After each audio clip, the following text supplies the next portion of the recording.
This is KC Sports Network, proudly presented by Emprise Bank. All right, this is the one I can feel it.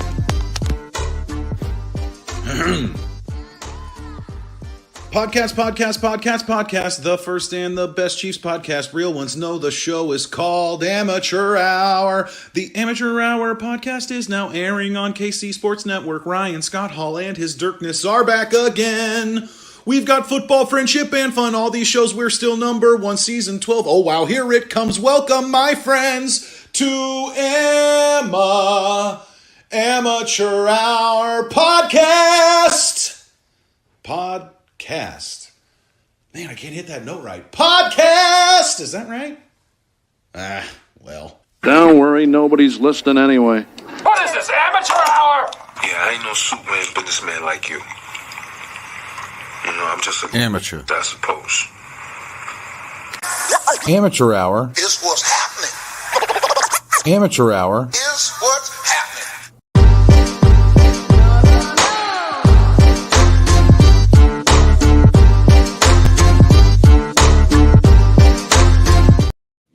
All right.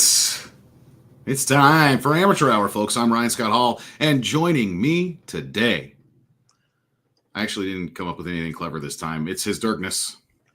Yeah, here we go. Sup?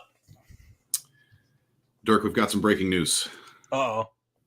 I don't know if you perused the news machine before we got on, but the newest development. Marcus Peters is back. I wish. No, Carl Cheffers will be reffing Chiefs-Bills on Sunday at Arrowhead. That'll be interesting. Hey, we love the Sheffers now, huh? We love him. Do we? Wasn't he? He was a Super Bowl ref, wasn't he? I think we got a favorable call in that game. That might be right. That might be right. The last one we got, I'll have you know.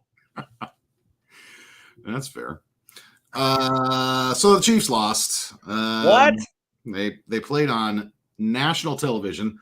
All the celebs were there. Simone Biles, LeBron, Travis's girlfriend.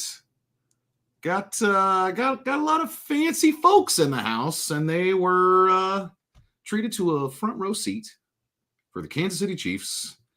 Really just not being able to get it together against a team that, at least until they won, were sub 500.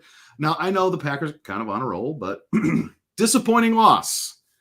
And because of the way that things were going there at the end of the game, I kind of had a hunch about the offense, and I asked you to do some research for this program this week. What I'm here for. So, Dirk, why don't you just let the people know what we came up with here to start the show? Oh, yeah. I mean, you kind of asked me about the Chiefs scoring in the fourth quarter when they're losing, which, used to be one of their specialties. First of all, was LeBron really there, or was that a joke? No, I believe he was there. LeBron was at the Chiefs-Packers game? Yeah. I never saw him. Oh, I thought they said LeBron. Load management. No, you're thinking of Taylor Swift. You're getting them confused again. Oh. All right. I mean, they do really resemble one another. It would be fun to see him next to Simone Biles because she's like 4'7" or something. One of those. Right. All right. Anyways, back to it. I was kind of happy you asked me because that was kind of on my radar as well. So instead of having the same wide receiver conversation for the 14th time this season, I wanted to take a bit of a different look at things. Because I thought in this game, I thought the offense played pretty good. They were great for the first 4 drives. And then, they finally got their chance to take control of their game, and they fell flat on their face, quite literally. And that kind of felt like it's been a theme this season. So you kind of asked me to look at the how the Chiefs have done in the fourth quarter on offensive drives when trailing this season. And I was kind of shocked by the results here. So it hasn't happened too often. There's only been 9 drives this season. So we got 2 in the first Detroit game. We're down 1 for both of these drives. We go 3 and out with a punt. That ended with a 3rd and 1 wide receiver run, which we used to, run in the early this season. Those did not work. We also had a turnover on downs with a 2nd down holding call. No points there. We didn't face another drive like this until the Denver game. We're in the fourth quarter. We were down by 12 points. We had 2 drives in that game. We turned it over on downs the first time, ending with a 4th and 2 at the Denver 26. And also threw an interception on a 4th and 26 after taking back-to-back sacks. So a very, very failed drive there. 2 more drives in the Philadelphia game, down by 4 points in both of those. We went 3 and out. That drive had the weird Creed Humphrey false start, which didn't really seem like a false start, and it turned a 3rd and 7 into a 3rd and 12, which should have been a 3rd and 2, I think, but the call was kind of weird. Anyways, we didn't pick that up, ended up punting 3 and out.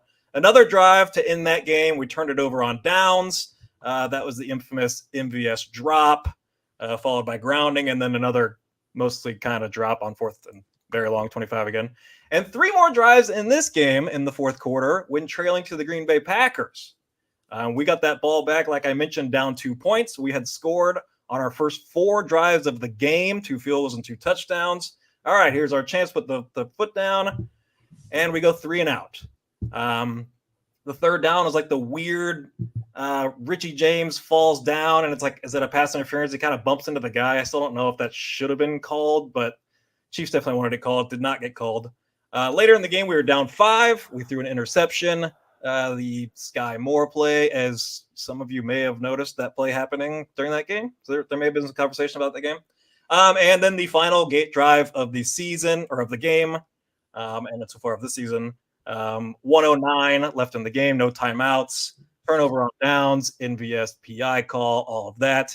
You may have noticed in these 9 drives, the Chiefs offense did not score a point. So the Chiefs offense has had 9 drives this season in the fourth quarter when trailing and have not scored a point. And that's crazy to me, because that's a special thing about this offense. Like, not only have they been dominant during the Patrick Mahomes era, but they have been clutch as hell. Like, and we've just come to know this offense. They typically get the job done when it matters most. And one of the reasons that things have looked so different this season is that they have not gotten it done in the fourth quarter when they needed to. I didn't think it would be that bad. I did think that they probably have more bites of the apple. Maybe they're winning. I almost think that it almost needs, it's like, now I just want to look at fourth quarter scoring. Like, how many times have they scored? What's their touchdown percentage or something in the fourth quarter? I just feel like this team has really struggled to close out games, take advantage of defensive stops, whether that's when trailing or even when leading, and they can try to put a game away. Like, maybe it's both of those things not happening. For whatever reason, it seems like this Chiefs team doesn't have a knockout punch. And I don't necessarily know that they have to have one. But like, I don't know, man. I'm shocked. 0-9, 0-4-9 rather. I mean, I see the fourth quarter drives on the spreadsheet that you shared with me, the fourth quarter drives that they have had the ball when they're winning. Yeah. So we got basically 15 drives here when it's winning within 1 score. So I didn't do multiple scores like that. So they've had 15 drives in the fourth quarter when winning by a single score. They've only had 1 touchdown on those drives, 4 field goals. Twice they've kneeled the ball at the 1, the Jets play when Mahomes goes down, and the Jacksonville game also ended with us kneeling from the 1-yard line. One drive where we basically ran out the clock, or one drive where we did run out the clock, and one where we basically ran out the clock, kind of thing. So those have been more successful. I put success rate of 8 of 15 of those drives. I considered field goals a success in those situations, and running out the clock and kneeling at 1, obviously. But still, you kind of see not quite scoring rate. You're only looking at 1 touchdown of those 15 drives, even if 2 of those are kneeling at the 1. That's just, it goes just, I mean, we know the second half scoring stats from this team, so it shouldn't be too big of a surprise that they're not scoring a lot in the fourth quarter, but still, it's kind of shocking to see it all laid out in front of you and how unsuccessful they have been in the fourth quarter in general. Even though when they're winning, they've done a better job. They've closed out some games, and they've done a good job of that, better than when they've been trailing, which is different than what we've talked about with this team before. Like last year, I kept going on and on about, they're going to need to prove that they have a 4-minute offense. Like that was kind of my biggest concern, like putting games away like that. Do they trust their running game and stuff like that? And it was just kind of like assumed, man, if we're down, we're driving it. And, things are going to be happening just because of the entire Patrick Mahomes era. We've been dominant in those situations. And that's one of the big, instances like why it feels so different this year. Like you can look at all the stats that you want, but it definitely feels different. And I've heard multiple people, Chiefs fans or other fans, echo the sentiment that, when they get the ball late, they are not confident in the team scoring. Whereas in the last 5 years of this regime, everybody's been confident that, okay, the Chiefs are going down and scoring. And we just have not seen that this year. One of the things that really jumps out to me about how things unfolded in Green Bay, I think that a lot of folks have been asking for the Chiefs to give the ball to the good players. Let's condense the targets down to just maybe 4 or 5 at most receivers being targeted. Maybe you're talking about both of your tight ends, obviously, I'd assume, and then, some running back stuff in there. But they really want to see Kelce and Rice and Pacheco. And that trio, that group of guys that you want to see have the ball in their hands all had really respectable games against the Packers. And we still lost. It's not over or anything.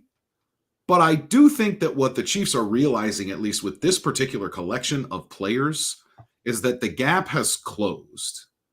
There's not a gap really anymore, unless you're only talking about the quarterback position. They're just not better than I think a number of teams in the NFL at this point. I don't know if they are the best team in the NFL this season. I think that a lot of people, you probably track the betting. Are they no longer a favorite to play in the Super? I don't know how that works. So they are the favorite to win the AFC. They are very narrow favorites over Baltimore. Okay. I think that's accurate. If you look at the landscape of the AFC, who are you afraid of? It's basically 4 teams sitting at the top. It's us, the Ravens, who I think are very formidable, although they haven't gotten it done in January in the past. Miami, who is destroying bad teams, but can't seem to beat a good team. They still have a chance to turn that around. And then Jacksonville, who Trevor Lawrence just got hurt. I think he'll probably be back by the playoffs, but that'll knock them down a peg or two. And that would be the top 4. And then you're looking at, Pittsburgh or Cleveland or what's left of Buffalo, I guess. They could get back in it if they win this game. So the AFC is just kind of weak. But I do think the NFC, the 49ers are now a healthy favorite to win the Super Bowl. I think that's justified. They got the best offense and defense combination. And then the Eagles, who, we went toe-to-toe with, I would say. They would be the next team. I think we're tied with them in terms of Super Bowl odds. So you're basically kind of looking at 49ers, Eagles, and then us and Baltimore, and then, a level down Miami and Dallas, kind of teams like that. But I do think looking at other losses from the season, the Chiefs' other 3 losses this season all had legit, valid, easily correctable excuses tagged alongside them. We lose to Detroit, but Travis Kelce and Chris Jones are out. Okay, those guys are coming back, so this won't last. Denver beats us up, but we turn the ball over 5 times in that game. Okay, we're not going to be doing that again, and it's extremely hard. It doesn't matter who you're playing. If you turn it over 5 times, you're going to lose. And then the Philly game, you're looking at 3 big mistakes that really define that game. The Mahomes interception early, the Travis Kelce fumble, and then the MVS drop.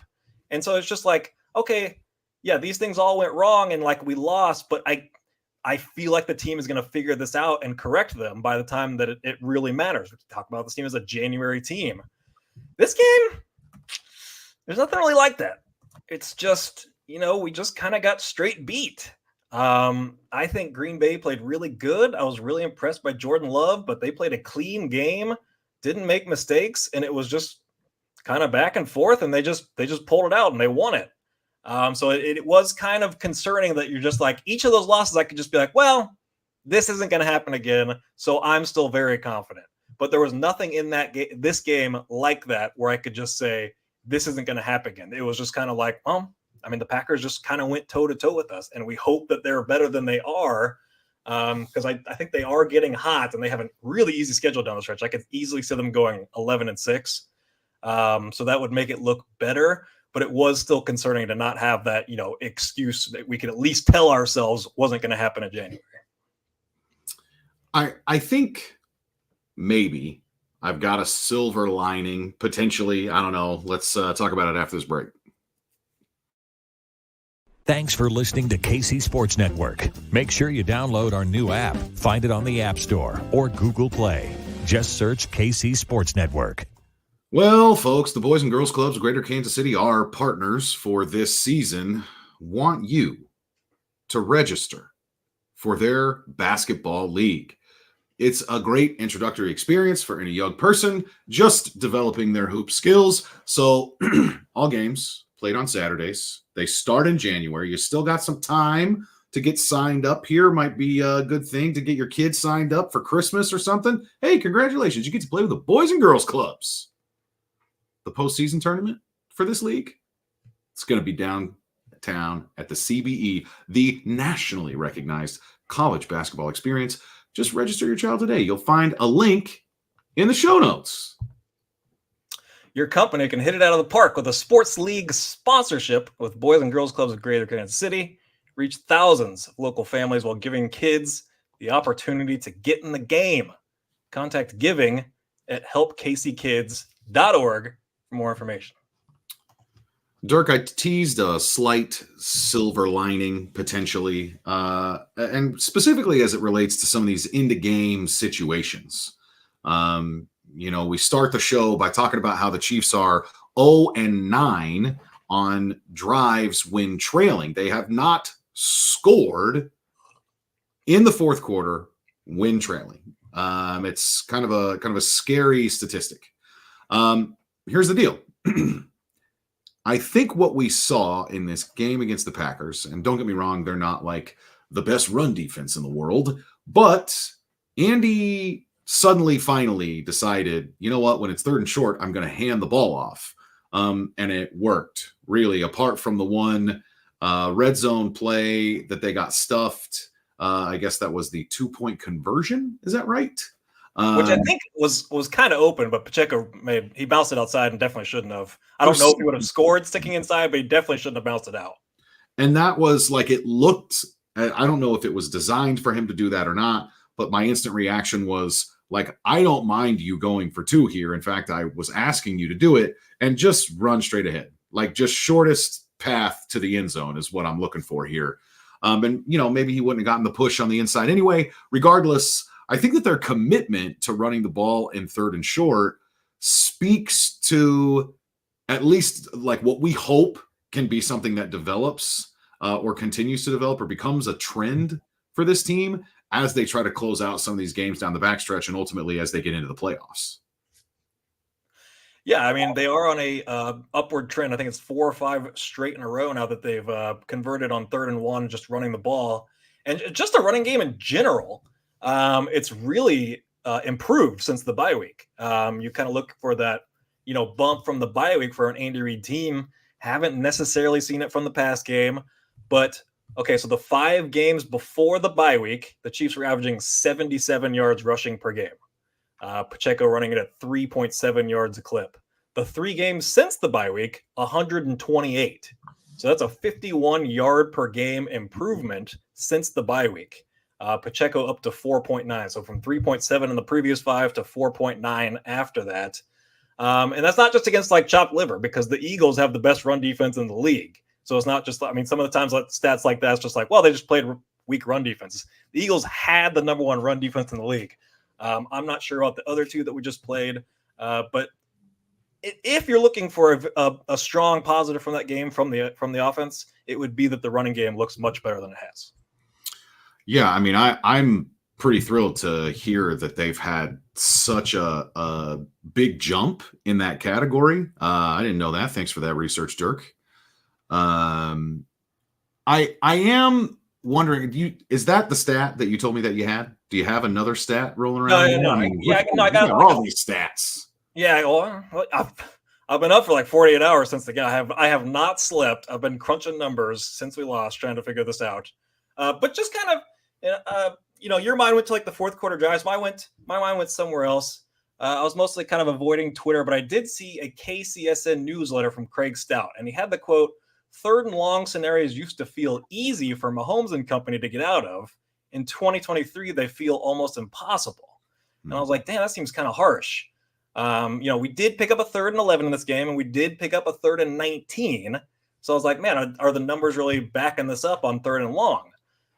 So I looked at their 3rd down by distance.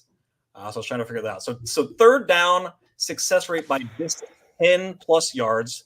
They're at 25%, which is 5th in the NFL. So doing good on like the super long ones. Drop it down, 3rd and 1, one of the bigger question marks of the Chiefs. They're 23rd in the NFL this year. They were actually 31st in the NFL last year. So getting better on 3rd and 1s, but still one of the worst half in the league so far this year. 1 to 3 yards, they're 12th in the NFL. 4 to 6 yards, they're 8th in the NFL. This is all just kind of par for the course. And then I came to 7 to 10 yards, and they're at 28.6%, which is 23rd in the NFL. They have a whopping 10 penalties in those 49 snaps on 3rd to 7 and 10. And I kind of just look at 3rd and 7, 10, like, 3rd and 10 plus, it kind of takes like a miracle play, like Mahomes scramble and make something happen, which he's still very good at. We saw it in this week. But those 3rd and 7, 10, it's just like, it's you can pick them up, but you got to be efficient. So I wanted to see, they're 23rd in the league this year. Last year, they were 50%.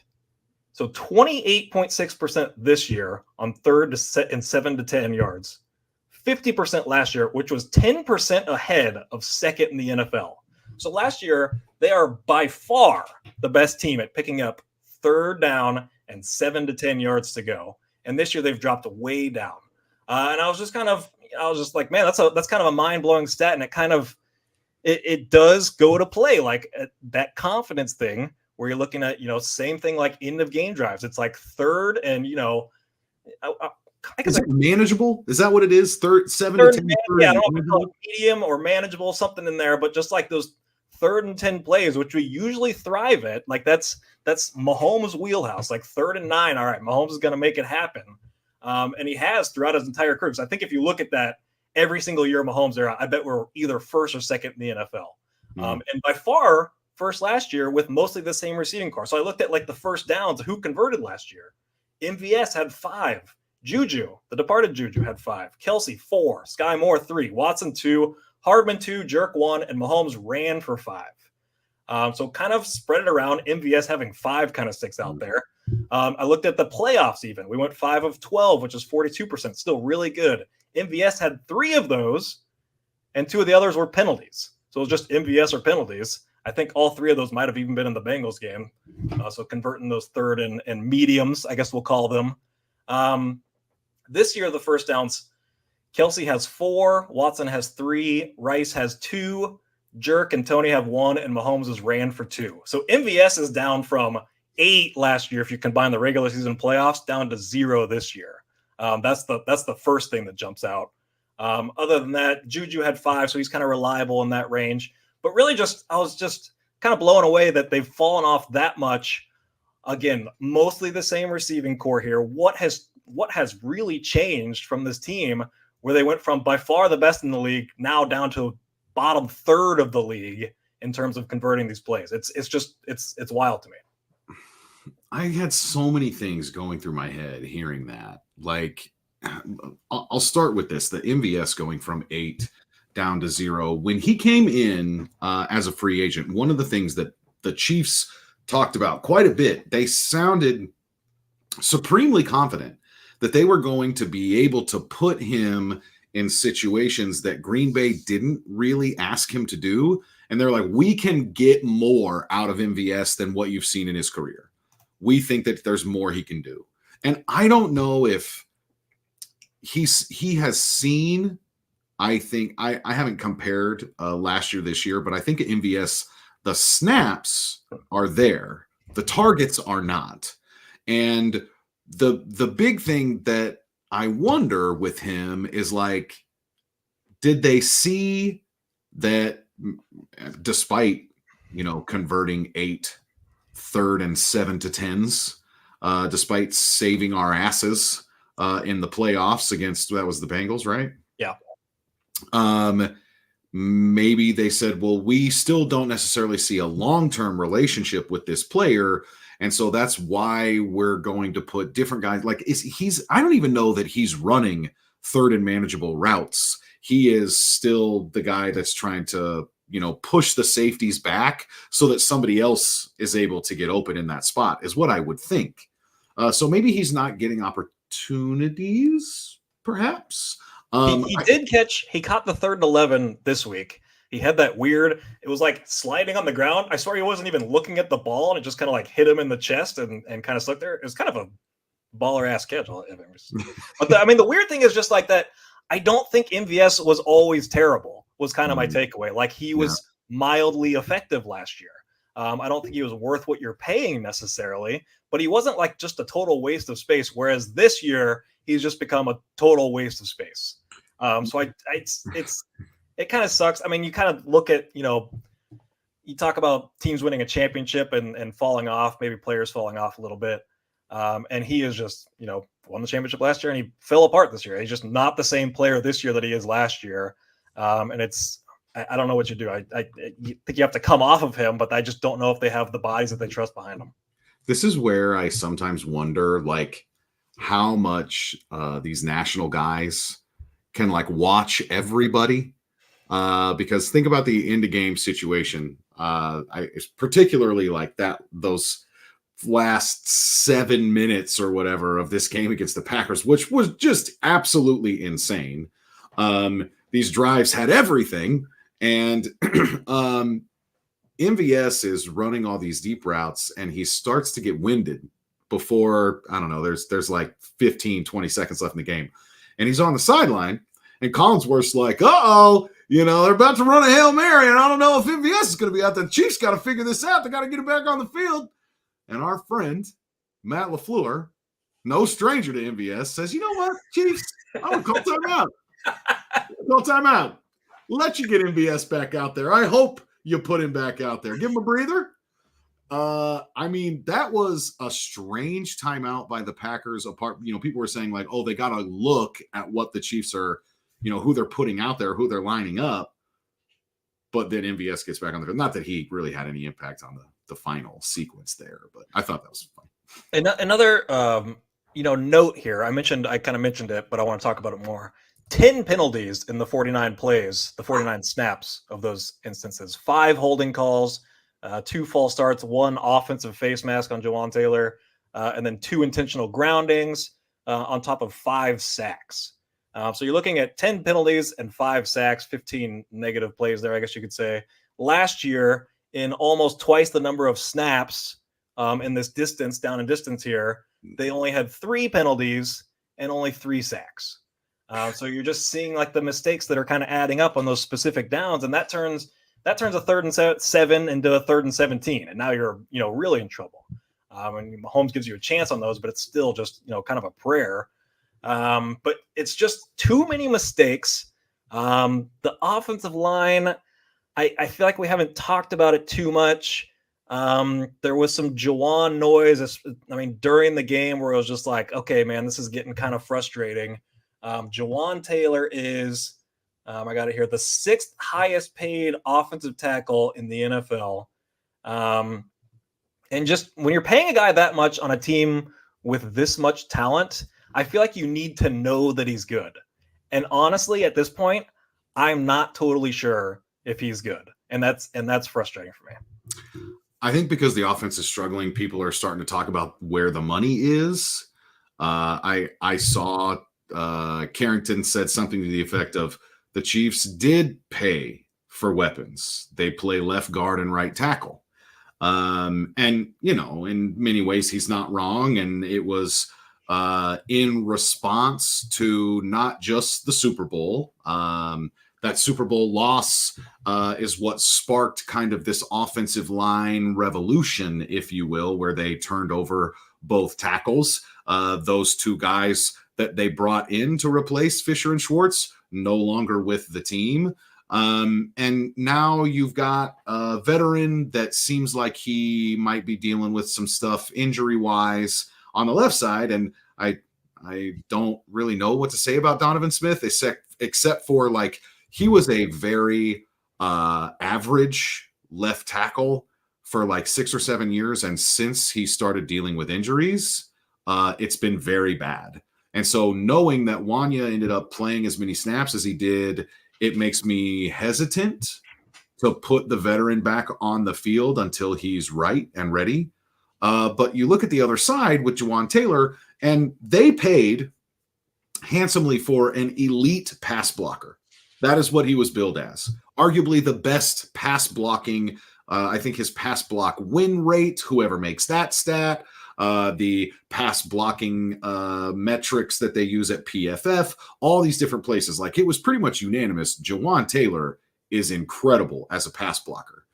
And since week 1, when he started getting flagged for playing football the same way that he's played for the last 4 years that he's been a professional, and probably longer than that, as long as Lane Johnson has been a professional. Lane Johnson, who has not had to change a single thing about how quickly he moves or where he lines up. I still don't understand why Jawaan Taylor got singled out and no one else seemed to really be flagged for those things. And that doesn't necessarily take away some of the holdings or whatever, but Jawaan Taylor got like a head start on most of the league. I bet he had 6 or 7 penalties in the first 2-3 games because they were trying to, put him on a poster essentially. Did you know that Jawaan Taylor is the most penalized player in the NFL, and the second most penalized player in the NFL is L'Jarius Sneed? The Chiefs have the most penalized player on both sides of the ball, number 1 and number 2. And Jawaan was way ahead. I mean, it was like 5 or 6 penalties ahead of Sneed, wasn't he? And Sneed's flags I'm kind of in favor of because he comes out and pops like the number 1 receiver in the face every game. So I kind of like that, not going to lie. Sneed's flags have been much more enjoyable, I guess. Jawan's have been, very detrimental to the offense. Well, and producer Nick brings up a great point. He's like, I'm talking about getting triggered when Collinsworth was like, oh, the Chiefs have corrected Jawaan Taylor's flag issues. And Nick's saying, I'm over here screaming, it's your fault, Chris, because it was national TV against the Lions. When you're out here, you can't let them move like that. And then the NFL just overreacts. I mean, I don't know, man. Like I don't know what to say about an offensive line. I do. There's something that is itching at me a little bit. My first thought when you mentioned the success that the Chiefs had last year on 3rd and 7 to 10, or just really that position on the field, 3rd and manageable. I instantly thought, well, that's Travis Kelce's music right there. Like that's Travis. And he, you said he had 5 last year, the same number that Mahomes picked up on the ground. And he only had 4 last year. He has 4 this year. He had 4 last year. Okay. So not maybe as much Travis as I would have thought, maybe as many would have thought. I thought that was probably like your go-to guy in those situations. I feel like I'm noticing something. Look, Travis Kelce is awesome. I love him. And we are starting to kind of see some of the chinks in the armor and the way that he is slowing down as he ages. I feel like he's starting to get some double teams, and basically that's the end of the play for him. It reminds me of Chris Jones in a bad way, and that's a shame. Like it might be Travis's last year. It very well might be Travis's last year. I will listen to anyone that wants to bring. Well, if Patrick asks him for one more ride with a maybe drastically improved group of receivers, like. There's no reason that maybe Travis would say no to that. But I'm starting to see some things with him where it's like I occupied 2 defenders. This play is designed for somebody else to go do something. And maybe that doesn't help when it comes to the scramble drill. I am not trying to question Travis Kelce's effort, but it's just like I mean, didn't he play 90-something% of the snaps against Green Bay? Like they're really leaning into him, and so maybe he's kind of trying to save himself a little bit. He really looked like he was gutting through it in the playoffs last year, and so it might be a little bit of self-preservation. I don't know, but I don't want to say he's taken plays off, but it's like as soon as he sees he's getting double teamed, it's like I'm not gonna beat this, and like I said, it reminds me of Chris Jones in a bad way. Well, it's. I mean, you kind of think of like his football IQ. Like, think of those plays where like he runs like a little curl inside, but he's like pointing to like the sideline to an open receiver. He's like, "Look, these guys jumped my route. I know enough of what everybody else is doing," and kind of points to the open guy. It's like, I know this guy is going to be open because this guy jumped up on me. So I think he's just a smart player, and he understands. I think he understands the offense to a point where if he's getting covered like that, then the ball should be going somewhere else. So I don't look at anything quite like that. Like I said, I'm not like trying to call this effort into question or anything. I just feel like I've seen him kind of draw the two defenders and say, my job is done now. But also, I mean, maybe it is like, there's not a whhe lot he can do. I mean, especially if he's not, in his prime, his athletic prime anymore, where he could blow by one of those guys.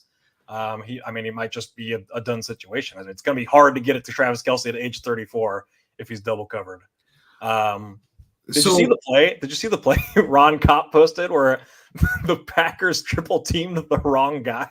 Oh yeah. They had three guys on Noah Gray, and it's that play where Kelce is he catches the ball. There's nobody within 10 yards of him. I mean, it looked like the Chargers game all over again. That was pretty awesome.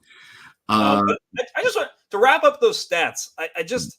These are both situations where like the Chiefs have absolutely thrived during the Patrick Mahomes era. 3rd and long, 3rd and medium, down in the 4th quarter, and they're struggling mightily this year.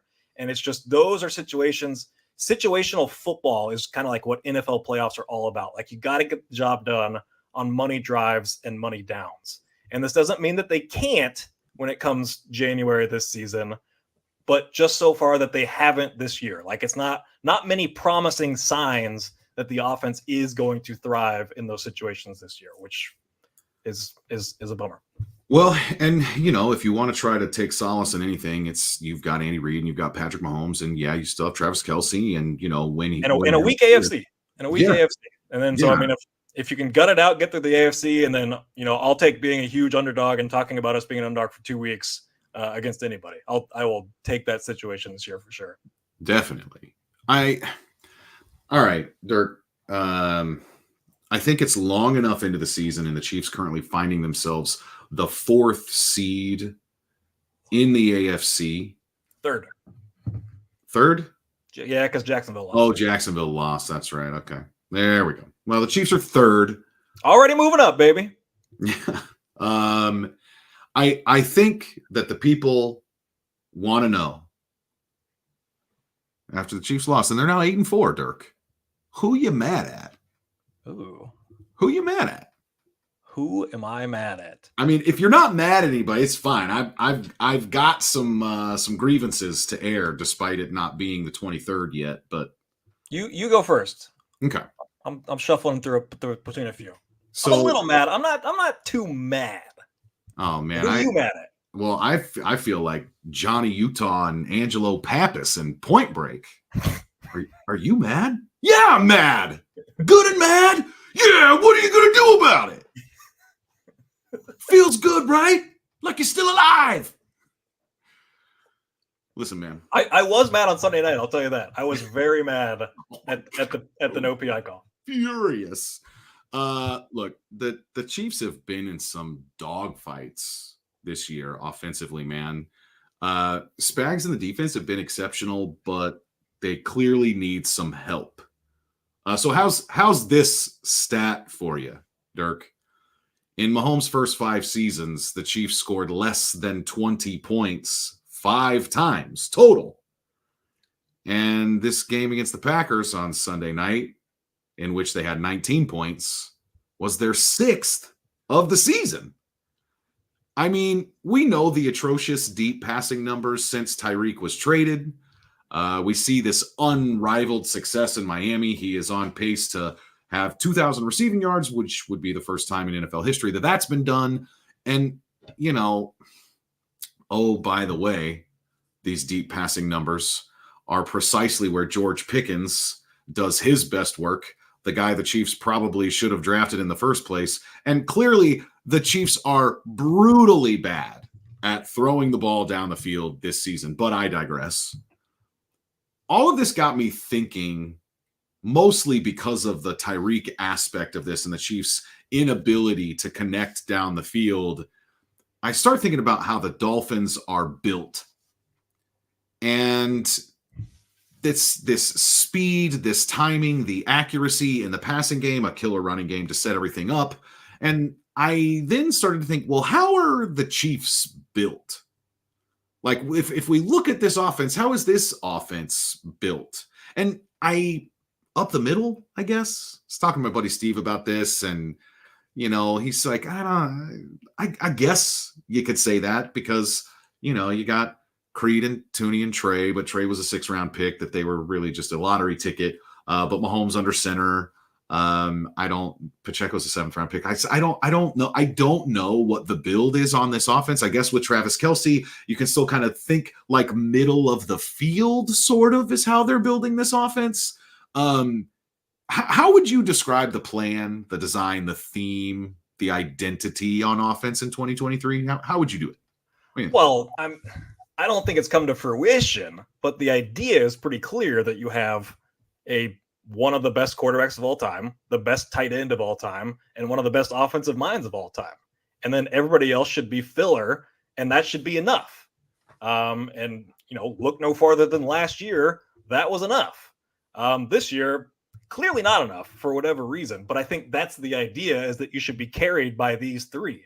All three have taken a step down since last season, but Kelce's his age, and he's and Mahomes is kind of harder to figure out. I mean, I guess you can just point at the weapons, I guess, if nothing else. But I do think it's more than that. I don't think it's just the weapons, because they've taken a huge step down. And again, just the personnel change is just 1-for-1 with Juju for Rice.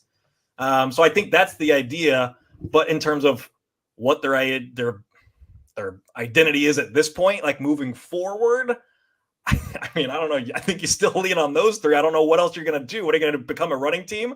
I mean, they're running strong, I guess, but they're not running a lot of play action passes. I haven't seen the stats on that this week, but I've been charting that throughout the season now that those are way down. I don't know. I do not know what their identity would be. Stop having penalties and drops. That's the new identity. Don't stop fucking up. I mean, the turnovers haven't helped. They haven't been great in the red zone. Again, that data is skewed because they went whatever it was, like 1 of 10 or something against the Broncos in the red zone. They're not as bad as you think. They're 13th in the NFL in red zone. I'll take that. It's not as bad as people make it out to be. I'll say that.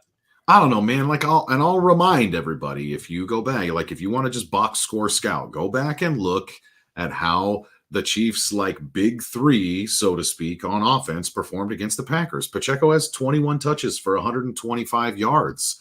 Kelce 4 for 81. Rashee Rice 8 for 64. I mean, they're not blowing you away. These aren't monstrous numbers, but they're very respectable. And I don't know. Anyway, who am I mad at, Dirk? I think I'm mad at whoever's responsible for talking about how good Sky Moore looked in training camp. Y'all really had me.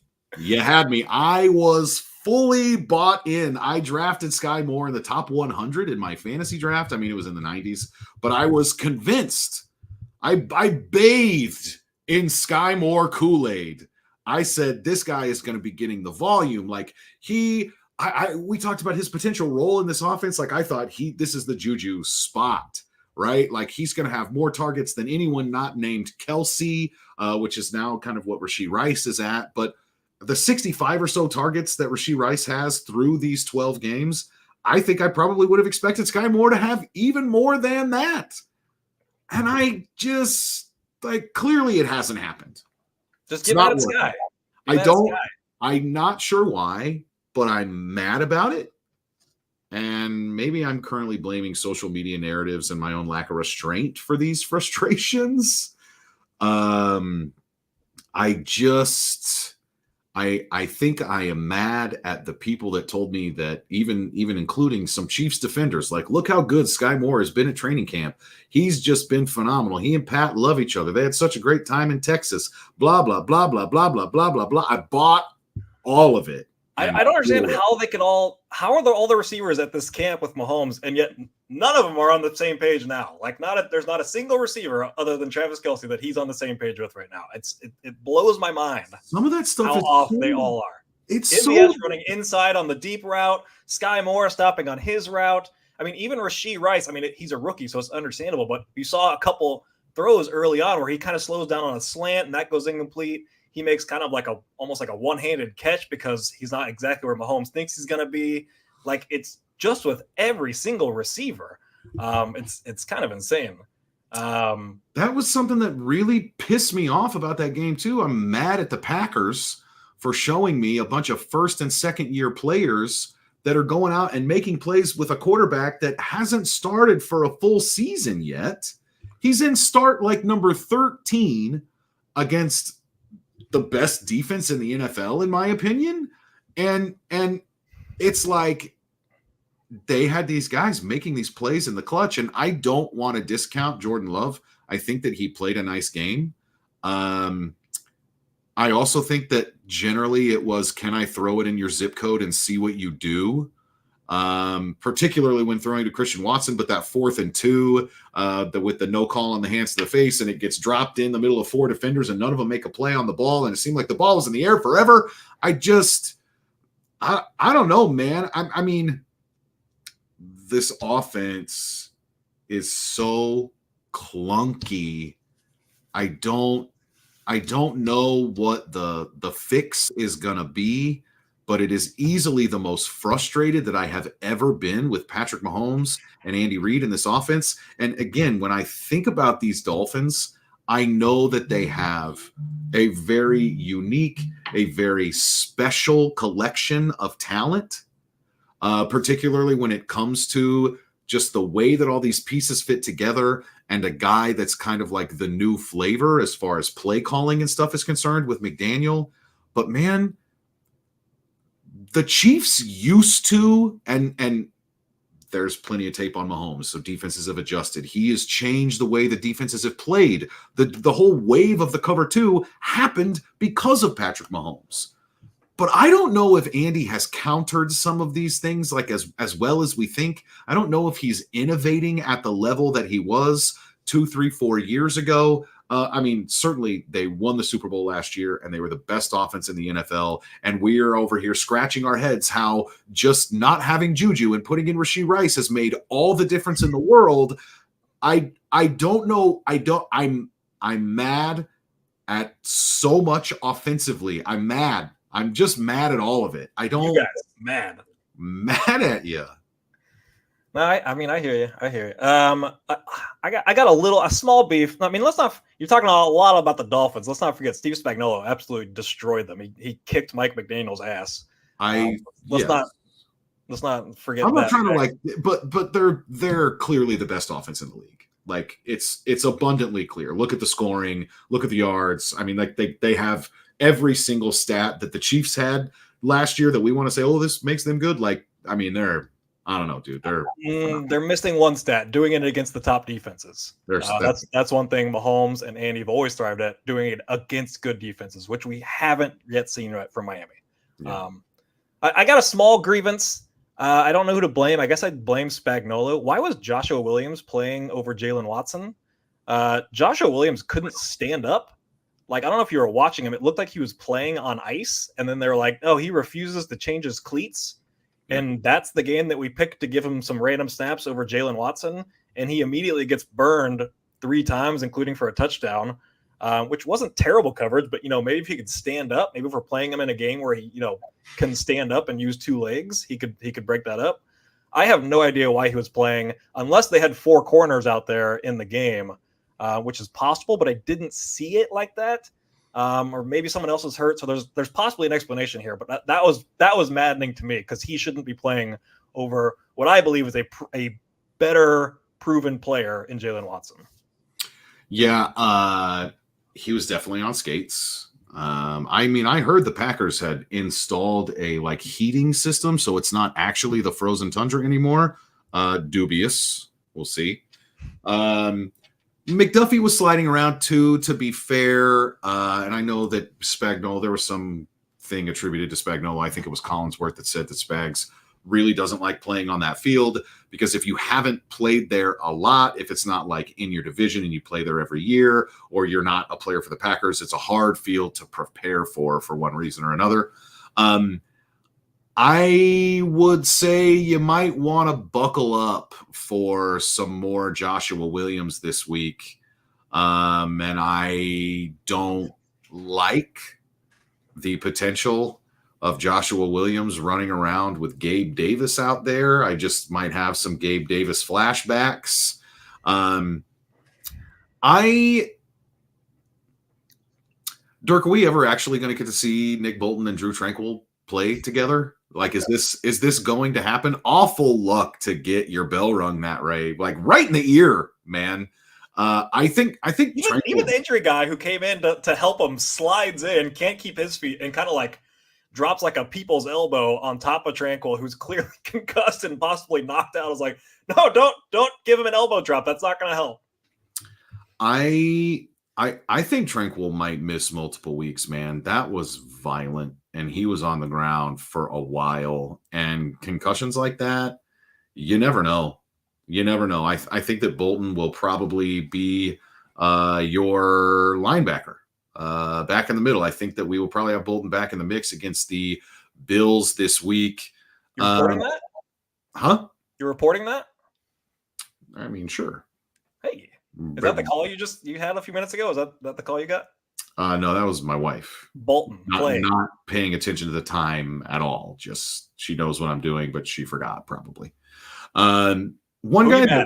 Who are you mad at? Right. One guy that I know I would imagine is not going to be on the field is Brian Cook. Everyone talks about how gruesome the injury was. It sounds like he's one of the guys that did change his cleats. Are you a cleat truther? Is that what that was? I don't know. That's what happens when you do change your cleats. I did go look for the replay, even though NBC said this is one of those that we're not going to show you. I didn't really see what everyone was talking about. Maybe it's because I was on my iPhone 8 and, it just wasn't a great picture or whatever, but it didn't. I mean, it seemed like he rolled his ankle to me, and then his reaction, almost like in a like a football scenario. Oh, he stepped on my toe, and I need to roll around on the ground for a couple minutes. Oh, I think he's flopping. No, I'm just saying that it was more. Ryan Scott Hall, call it. He says he flopped when his ankle was pointing backwards. Is the picture that I saw? Oh, I didn't. I need to show me a screenshot. Well, I mean, you're not wrong because somehow his ankle wasn't broken. I never looked at it. I did see some still shots afterwards, and some people in the group chat that said it was pretty hideous.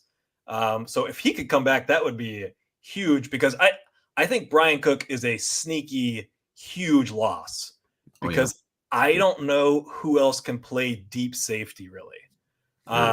So I mean, Justin Reed's kind of can do everything. You want him kind of deciphering and moving all over the place.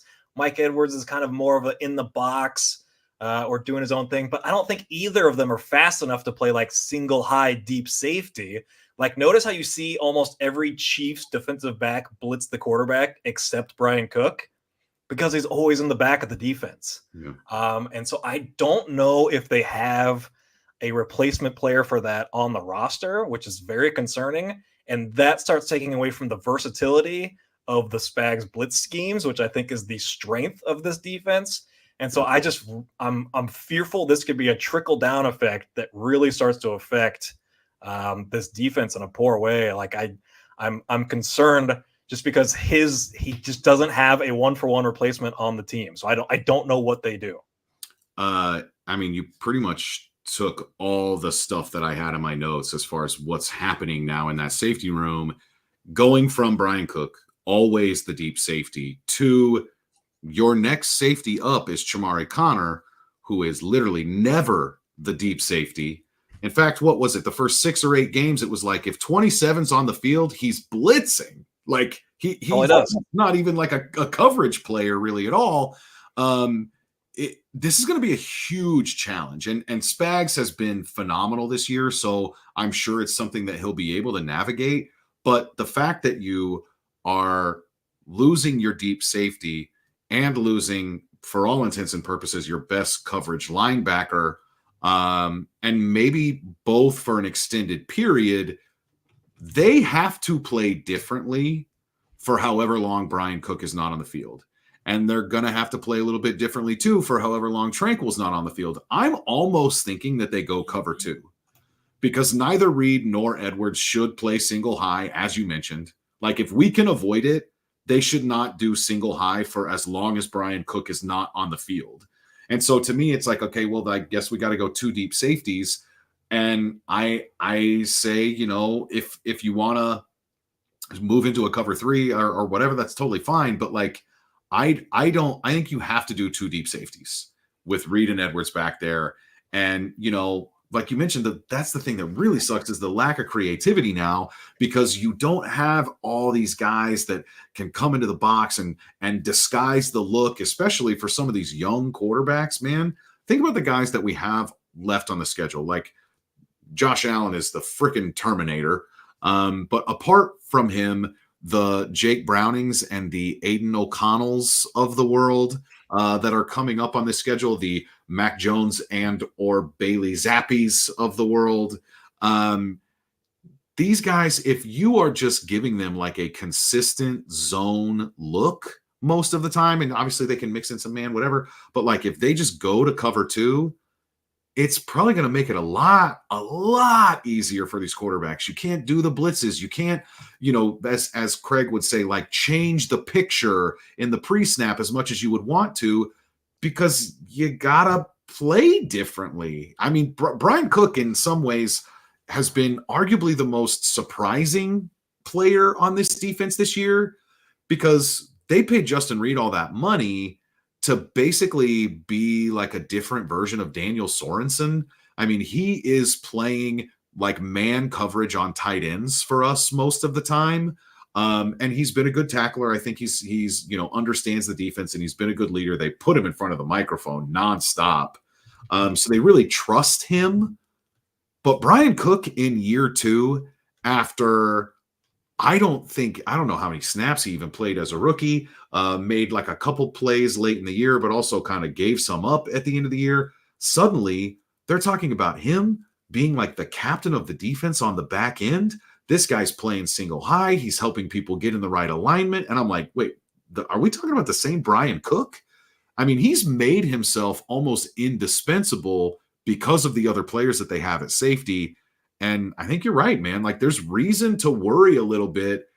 Thankfully, the schedule eases up. So, I mean, maybe they won't notice as much. And if Brian Cook is back and ready for the playoffs, then okay, we dodged a bullet. Yeah, that would be fantastic. And I mean, look no further than the offense you were talking about. The Miami Dolphins was just like a blitzkrieg of secondary players coming from all sides, and Tua just had no clue what to do. And I'm just not sure if you can do that. I mean, you saw the effects as early as this game. It might have been the worst game of the season from the defense. And I mean, a lot of that is because, I'm not sure when Brian Cook goes down, but a big part of that is not having either of those middle linebackers. And all of a sudden you have Jack Cochran, who has the radio in his helmet. And dude, things got to be moving 1,000 miles an hour for that guy. And he's trying to relay the calls to everybody. And they have these complicated schemes. And you didn't see like the defensive back blitzes in this game. And all of a sudden you take that away, and the defense, it kind of lost its juice. Like it's not the defense that we're used to. I think the strength of this defense is really getting teams into third down and then have Spags dialing it up. And you just saw not much pressure in this game. Chris Jones had a couple pressures, but Jordan Love handled them both really well. But the blitz pressures is what you really didn't see. I didn't see defenders coming off the corner like usual. Part of that's because the run game was effective, so they weren't in like third and longs to push that situation. So I feel like it was just like a well-managed game by Green Bay, and the Chiefs got in a tough spot with those injuries. Thankfully, they'll get the middle linebacker back, but the safety, I'm skeptical if he can come back. I don't know what the injury would be, just a high ankle sprain, I guess. If he could come back, even if it's just for the playoffs, would be fantastic. I did look up Deion Bush, who's not on the roster. I don't know if he's on the practice squad or something. He only runs a 4.6, 4.40. I wasn't quite sure what kind of player he was, but he's not looking at like the deep safety kind of guy. Justin Reed did run a 4.4 is what I'm seeing. So maybe he could slide in and play more of that position. But again, just takes away from the versatility. So I think those were like the kind of big factors, especially Tranquil going down early and changing that play calling thing. I think mattered a lot in this game when the defense kind of struggled. I mean, the injuries, I think honestly really affected the Chiefs' ability, not just because the players were out, but just the emotional toll of watching somebody that you care a lot about and is an important player on your team, like lay on the field for 5 minutes, and it happens twice. I mean, that defense had to be mentally and physically exhausted. I will say this. I think that it's abundantly clear that Jordan Love, he said as much. He's like, I've had this game circled for a while, whether it's because what we did to his wife, at his parents way up in the very, very tip top corner seat at Arrowhead. Damn it, it came back to bite us in the ass. What? I don't know, but he really wanted to win that game. And I think Justice Mosqueda, big Packers guy, great follow. He posted a picture of LaFleur when he walked up to the podium after that game, and he said, I don't think I've ever seen him with this kind of smile on his face. Like, LaFleur was thrilled with the way that they played. And I mean, here's the thing that we have to recognize. I don't know how we would rate the game that the Chiefs played, but as producer Nick brings up, the Packers played it like an A++ game. I mean, the Packers were really rolling, man. And when it's, we're going to hand the ball off and we're going to do play action. And if it's not there, he's just going to kill it. But he is going to take some risks and put the ball up for grabs. And they won pretty much all the 50-50 balls, or, some of those things that were in question about whether or not the Chiefs could make a play. The Packers were the ones that made the plays at the end of the day. The thing that was impressive about Spags, I do want to at least make note of the fact that when the blitz wasn't working, the switch that Spags made in the third and fourth quarter, mostly in the fourth quarter, was now I'm going to rush 4. And they got a couple sacks late in the game because Jordan Love was expecting 5 or 6 guys to be coming at him, and he only got 4. And whether it was because that made it muddy, there was an extra defender, dropping in coverage, or he was just like, where's the blitz? Where's the blitz? Where's the blitz? And that slowed the clock down. It was an excellent move by Spags to just say, this isn't working, so I'm going to rush 4 at you. Now, not having all of the right pieces out there to be able to continue to do that might kind of dampen his ability to be as effective as he's been. But I'm not going to discount Spags really at all as they go into this Bills game or down the backstretch, regardless of who is not healthy. Spags has just been so phenomenal this year that I think he'll be able to navigate any of these losses that we're talking about right now. Yeah, I mean, I'm not long-term mad at Spags. That was a tongue-in-cheek mad. The Packers, the rest of the season, they have the Giants, Buccaneers at home, Panthers, Vikings, and Bears. They can easily win all 5 of those games and go at 11-6. So I think they're going to make the playoffs and trending up for sure. All right, Bills game. Yeah. What do you think about it? I think it's a chance for the Bills to reinsert themselves into the conversation in what is turned into a wide open conference. Like, if the Bills can win this game, I know they have some other tough games left. I don't have their schedule here, but they got to feel like they're kind of back in this thing if they can win, just because of the flies dropping around the AFC. I mean, Burrow going down, Lawrence going down for a bit, and everything. I mean, Steelers losing to the Cardinals, all kinds of stuff. So I think it's a huge game for them. And I think it's a huge game for us because our schedule is super easy after this Bills game. I could easily see us running the table if we win this game. But if we lose it, it's going to be it's going to feel like the sky is falling.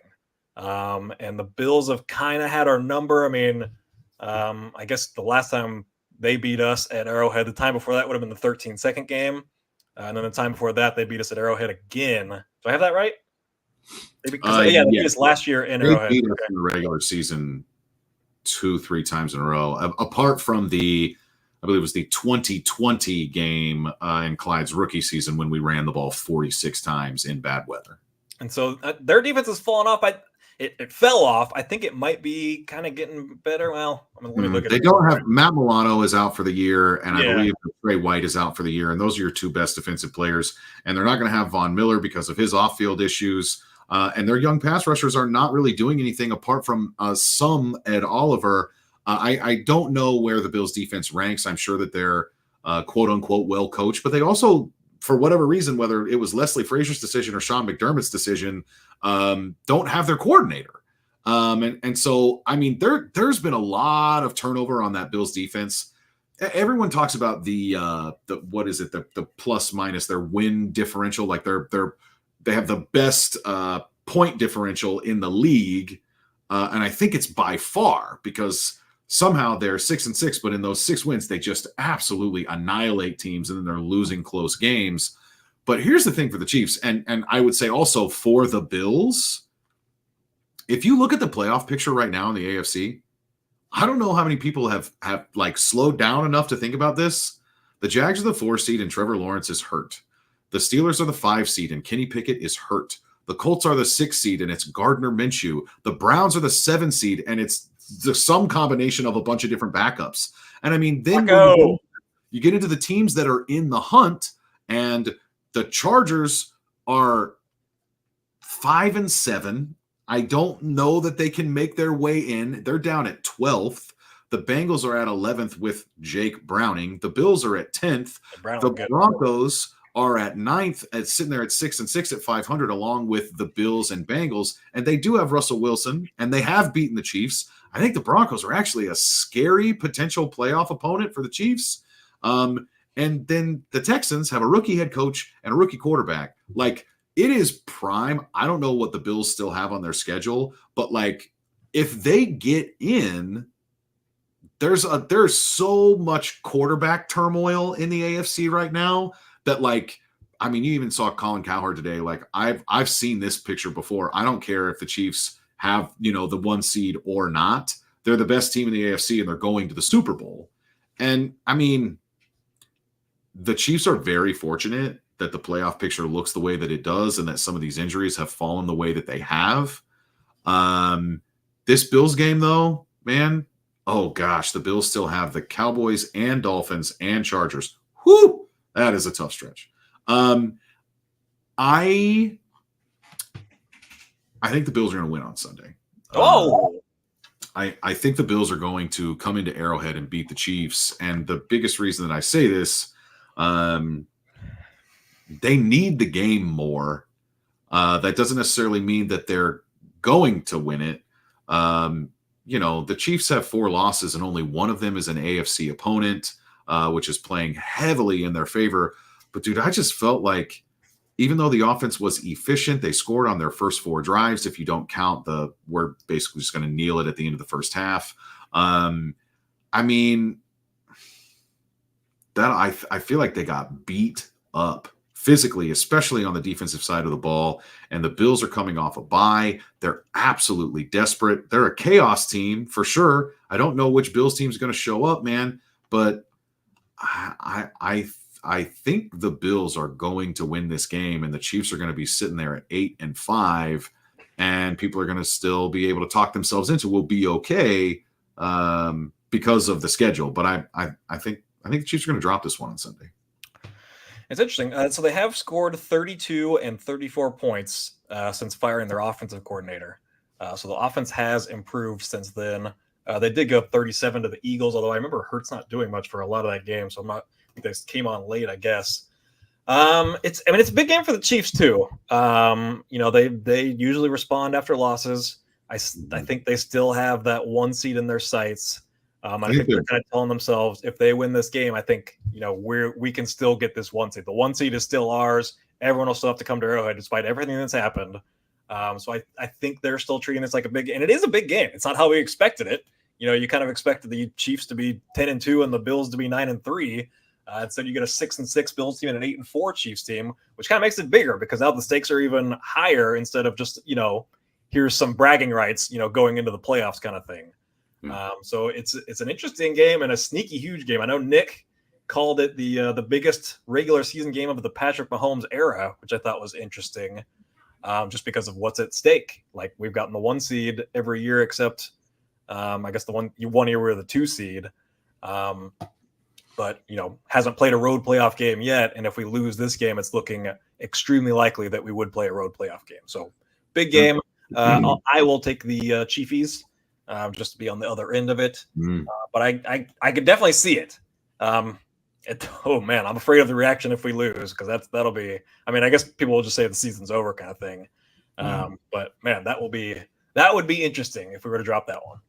Another member of the mainstream media, Kent Swanson, he said like don't trust him. Don't trust him. This is a probably like a real turning point for both the Chiefs and Bills. Like this is the game. I think if the Bills lose, then they're probably just saying we're not going to make the playoffs at that point. And if the Chiefs lose, it's got to be such a big gut check moment for them. They will not want to drop another game. It feels like both teams kind of feel like their season is on the line, even though the Bills technically have a lot more. I'm gonna go throw some dog poo on Billy Pesto's front porch. I'm gonna go do that. You guys gonna watch the game together? Have you ever done that? You said you've watched football with him, right? I watched the Bills Jets Rodgers Achilles game with. Okay. But not a Bills Chiefs game. I don't know about that. You don't want to get into fisticuffs. Just you and an opposing team's fan sitting next to each other, and that's it. Like just 2 guys in his house. In his house, we just start brawling. Tough scene, man. Well, I'll broadcast it live if I do. Now I'm going to attack him.